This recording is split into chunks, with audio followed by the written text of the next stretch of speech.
ఏంటైనా పసుపు అయ్యా నువ్వేంటి ఇగోండి సామానాలు కొనుక్కుంటాకు వచ్చానండి అయ్యారు. ఈ జోలు కుట్టుకుంటాకండి. అది చెప్పుల షాప్ ఇది వరకు మా సెంటర్లో గుడికి వేసుకుని గుడి కింద కుట్టుకుంటూనండి. ఇప్పుడు ఎక్కడ పని అవుతలేదండి, అంత డెలికేట్ షాప్. ఎప్పుడు మీ దగ్గరికి వస్తుంటాడా? చిన్న చిన్న పనులకన్నిటికీ చిన్న చిన్న పనిముట్లు కొనుక్కెళ్తానండి. కొనుక్కెళ్తావు?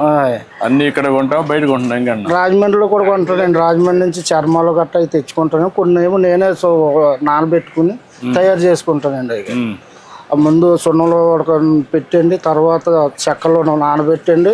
తుమ్మ చెక్క, కరక్కాయ చర్మం అప్పుడు అందులో నానబెట్టి. ఎన్ని సంవత్సరాలు చేస్తున్నా ఇది? నేను 95లో కానీ చేస్తున్నాను సార్. 1990లో నుంచి. ఇదేనా ఇంకేమైనా చేస్తావా? ఇదేనండి ఏదన్నా చిన్న చిన్న పనిముట్లు తయారు చేసుకుంటాం, కుట్టుకుంటామండి. సరుకులు తెచ్చుకుని బయట నుంచి అమ్ముకుంటానండి సార్.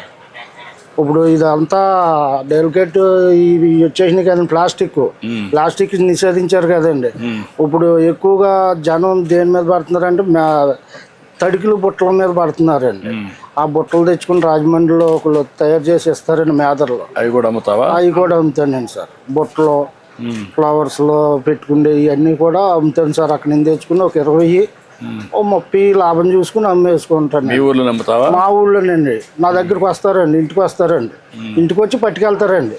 కొంతమంది ఆర్డర్ ఇస్తారండి, జోళ్ళకి ఆర్డర్ ఇస్తారండి. ఆర్డర్ ఇస్తే నేనే తయారు చేసి వాళ్ళకి ఇస్తానండి సార్. డప్పులు కొట్టే వాళ్ళకి ఇది పింఛన్ ఇస్తున్నాం కదా, ఇస్తున్నారండి. ఇప్పుడు ఆ బాబతులోనేనండి అయ్యగారు. ఇది వరకు నాకు 1000 రూపాయలు ఇచ్చారండి మీ పరిపాలనలోనండి. అది ఇప్పుడు 4000 అయిందండి అయ్యగారు.